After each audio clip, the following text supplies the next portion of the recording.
Ce qu'on peut dire aujourd'hui, c'est qu'on est à Iteren. Il était 15h15, sorti de l'école, et puis il y a eu un délit de fuite, course-poursuite entre la gendarmerie et une voiture au lait. Et en rentrant dans le village à très vive allure, presque à 200 km/h, la voiture a percuté, a rasé des lampadaires, a percuté une voiture en lui arrachant la roue et s'est immobilisé à 200 mètres de l'école, où il y a 100 enfants qui sortent de l'école à 15h15.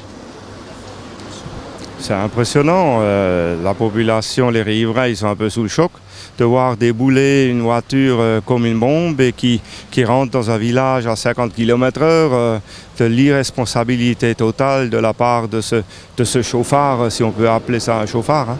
J'aurais des mots beaucoup plus graves pour ça, mais c'est encore une fois le civisme qui en prend un coup. Ce que je sais de la gendarmerie, c'est que cette voiture est recherchée. Elle est déclarée volée depuis le mois de mai et elle a servi apparemment à faire plusieurs casses ou vols ou autre chose. Mais ça, c'est maintenant, laissons la justice qui fait très bien son travail, laissons la faire et puis on verra d'ici quelques mois le résultat de cette course-poursuite.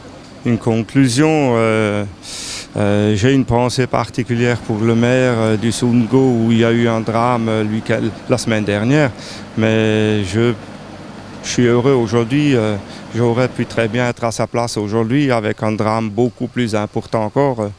À la limite, cette voiture, elle n'aurait pas pu prendre le tournant devant l'école et elle aurait très bien pu foncer dans la foule à la sortie de l'école.